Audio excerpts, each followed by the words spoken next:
Sur le plan individuel, on utilise souvent le mot « intégrité » pour parler d'une personne dont la conduite est irréprochable. Dans la vie de tous les jours, ce n'est pas chose facile. Dans cette capsule-ci, nous emploierons aussi le mot « intégrité » pour parler d'une personne qui est honnête envers elle-même. Ethics are increasingly becoming an imperative in our organizations. We see this trend developing in many different areas of society currently. Business as usual is no longer the accepted normal course, and we could say thankfully actually, it's finally our society globally and also more locally have turned the corner around some of the more questionable business practices that organizations traditionally would subscribe to in the interests of profitability.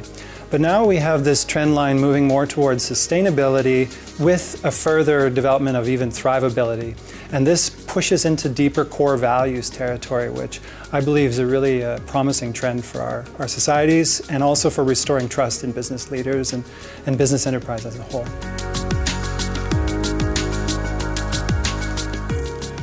L'éthique est devenue extrêmement importante aujourd'hui. Elle a été importante de tout temps, mais de nos jours, les humains sont confrontés à des défis auxquels ils n'ont jamais été confrontés par le passé.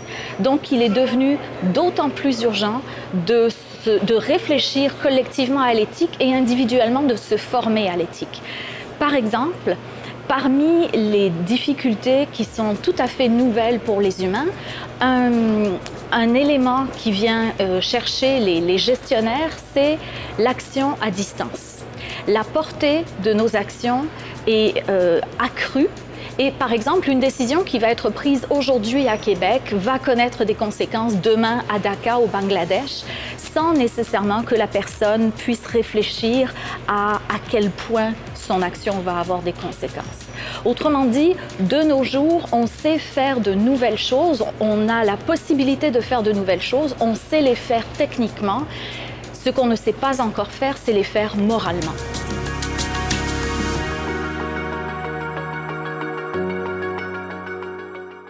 Dans le langage courant, en particulier celui qu'on retrouve dans la presse au quotidien, il y a une certaine confusion entre deux mots qui, pour les éthiciens, devraient normalement être distingués. Le premier mot, c'est éthique, que la plupart des gens semblent connaître, et le deuxième mot qui n'apparaît jamais, c'est le mot moral. Le mot moral est un terme qui a très mauvaise réputation depuis la morale bourgeoise du 19e siècle, mais les éthiciens aiment utiliser ce mot-là pour désigner l'ensemble des normes qui régissent ce qui est acceptable ou non acceptable dans une société ou un groupe social, plus généralement parlant. L'éthique, on préfère garder ça pour désigner la régulation individuelle du comportement, l'arbitrage que les individus sont amenés à faire quotidiennement entre différentes options pour essayer de choisir la bonne manière d'agir. Donc, il y a d'un côté la morale avec l'ensemble de ce qui est bon ou mauvais. C'est une description qui est binaire, du type 0, mauvais, 1, bon. Et de l'autre côté, il y a quelque chose qui est fluide, de la nature du choix ou de la prise de décision, du processus décisionnel. Moral, immoral et éthique qui, lui, ne connaît pas de contraire. Donc on ne devrait pas dire non éthique, on devrait dire immoral.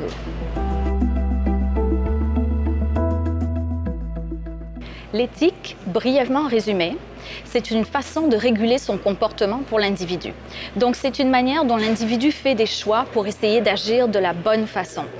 En résumé, un individu, lorsqu'il décide de la manière dont il va agir, va mettre en perspective les éléments qui sont propres à la situation, c'est-à-dire les valeurs qui sont mobilisées par la situation, les normes qui s'appliquent à la situation, ce qui lui vient également de la société dans laquelle il évolue, là encore, des valeurs, des normes, ce qui se fait, ce qui ne se fait pas, ce qui lui vient également de son histoire personnelle, comme son éducation, ce que lui apporte son histoire de vie, son expérience, ce à quoi il aspire dans la vie, ce qu'il aspire à être dans la vie, et également les conséquences que ces actions pourraient avoir au-delà même de la situation. Alors on met toutes ces choses-là ensemble et l'individu procède à un arbitrage qui est la nature même de l'éthique pour décider comment agir. L'intégrité, c'est un terme qui a une importance capitale en éthique. L'intégrité est une valeur, c'est aussi une vertu pour l'individu. Étymologiquement, être intègre, ça signifie être entier. La personne qui est intègre, c'est donc la personne qui est fidèle à elle-même, qui est tout d'abord honnête avec elle-même, mais qui également agit de telle sorte qu'elle n'ait aucune part à l'intérieur d'elle-même qu'elle renie. La personne intègre, en fin de compte, c'est la personne qui peut se regarder dans le miroir. L'intégrité, c'est beaucoup une manifestation d'une certaine cohérence qui habite les gens. Une cohérence au niveau des valeurs, des discours, des actions. On aimerait penser que ces gens-là, en tout temps, ils sont cohérents. Qu'il n'y a pas une version d'une personne au bureau, une version dans sa vie familiale. C'est une personne qui est transparente. Un beau synonyme pour moi d'intégrité, je pense, c'est des gens ou même des organisations qui seraient authentiques, qui demeurent pareils dans toutes les situations.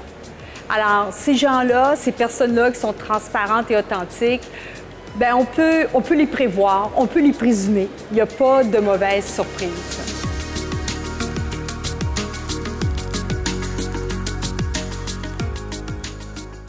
Une des raisons majeures pour laquelle c'est important d'aborder les questions d'éthique, d'intégrité personnelle, c'est qu'on passe l'essentiel de notre vie sur le pilote automatique. Donc, à répéter, à agir en fonction de ce qui nous fait réagir, en fonction d'histoires qu'on se raconte sur notre vie, sur ce qui se passe autour de nous. Puis en ce sens-là, donc, on n'agit pas avec tant de discernement, de compassion que ça. On agit beaucoup en fonction de maximiser notre survie, de maximiser nos intérêts personnels à court terme. Ce qui parle d'un mode essentiellement égoïque, c'est-à-dire à partir de son ego.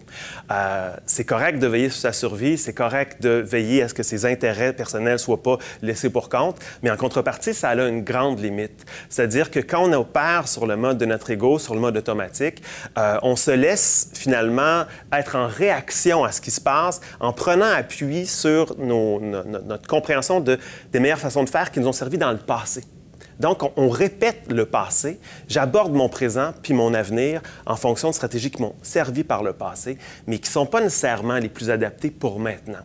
Et donc, il y a possibilité qu'on va être plus intègre, plus éthique, donc d'apprendre à suspendre ces automatismes-là, à s'ouvrir aux besoins, aux possibilités émergentes, puis à assumer finalement notre liberté existentielle fondamentale. Contrairement à la croyance populaire, l'authenticité n'a rien à voir avec une expression de soi débridée. On peut très bien rester sans voix face à une injustice puis être dans son authenticité si c'est ça qu'on ressent en nous à ce moment-là. Donc, en ce sens-là, l'authenticité n'est pas préformatée. On ne peut pas dire « voici un comportement authentique ». Ça dépend beaucoup du contexte de la personne qui pose les comportements proprement dits.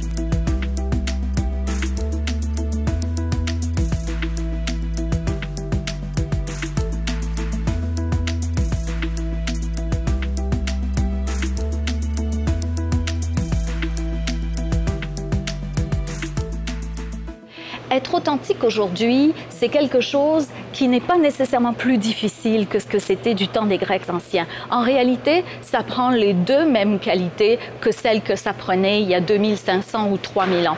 Ce que ça va demander, en priorité, c'est du courage. Le courage de refuser de faire certaines actions que l'on exige de nous ou certaines actions que la société nous presse à poser, mais également le courage de faire certaines choses qui vont à l'encontre de ce que le groupe de nos pères, par exemple, attendrait de notre part. Ça va prendre également une certaine compassion pour soi-même, parce qu'il est très important de comprendre que si l'on se fait violence à soi-même en commettant des actes qui vont à l'encontre de ce que l'on est profondément, on se met personnellement à risque d'une fracture intérieure. On va perdre notre intégrité. C'est là qu'on ne sera plus authentique, on sera comme un vase qui est fêlé, quelque chose ne sonnera plus juste en nous. Cette fracture-là, il est extrêmement important de comprendre qu'elle peut se produire, personne n'en est à l'abri et elle est irrémédiable.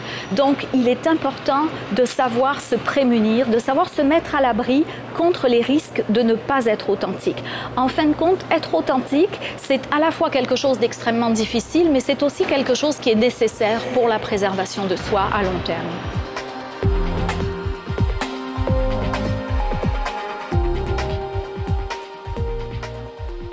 On peut développer son authenticité essentiellement en investiguant, en transformant nos habitudes qui vont miner notre épanouissement personnel, puis aussi en apprenant à pressentir puis à expérimenter des nouvelles façons de répondre à nos aspirations. Parmi les façons qui peuvent servir à développer son authenticité, il existe des méthodes individuelles et des méthodes de groupe.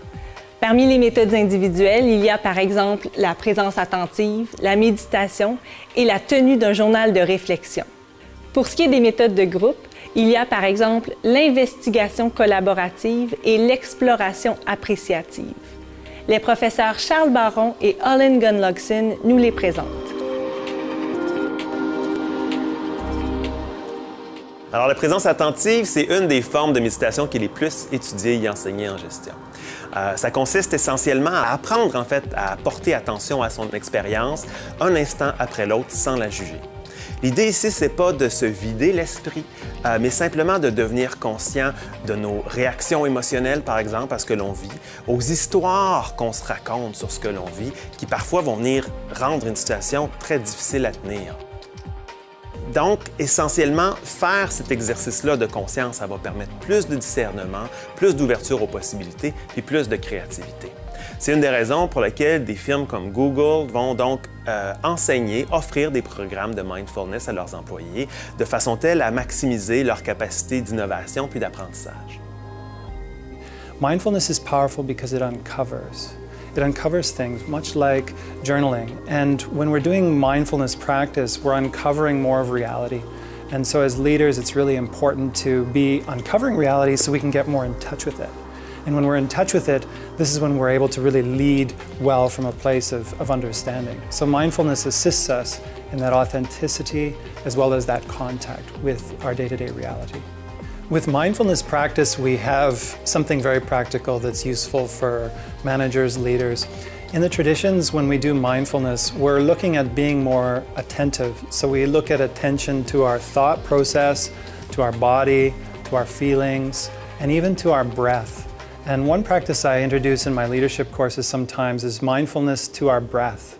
It's surprising, we don't often think about our breath as a place to direct our mindfulness. But when we are in contact with our breath, we're humanizing our experience in the moment and helping us relax. And as we relax and humanize, this connects us to ourselves. And then in turn, it connects us to who we're working with, who we're leading, who we're managing.